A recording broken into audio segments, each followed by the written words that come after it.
நேற்று அருள் press meet வச்சார சேலத்தில் சில பேர் அவங்களுக்கு வந்து ஐடியா கொடுக்குறாங்க தனி கட்சி அப்படின்னு. அந்த மாதிரிலாம் வேண்டாம், ஐயா இருக்கிற வரைக்கும் ஐயா பேச்சை கேளுங்க, அதுக்கப்புறம் நான் உங்களை தெரிஞ்சுக்கங்க. நிச்சயமாக வந்து அன்புமணி தனி கட்சி ஆரம்பிக்க மாட்டார்.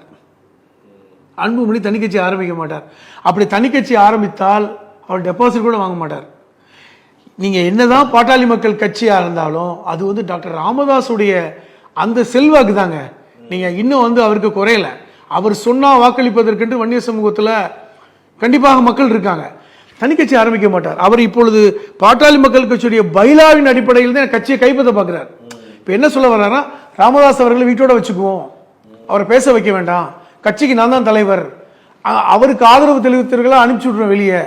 இன்னைக்கு மணி கௌரவ தலைவர் மணியுடைய நிலைமை என்ன?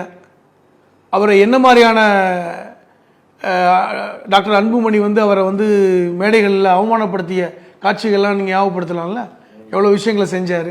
இன்றைக்கி அவர் கூட இருப்பவர்களெல்லாம் அவரை வந்து டாக்டர் ராமதாஸ் அவர்களை வந்து தவறான வழிகாட்டுதல் செய்கிறாங்கன்றார். ராமதாஸ் அவர்களை தெளிவாக உங்களுக்கு பேட்டி கொடுத்துட்டாரு.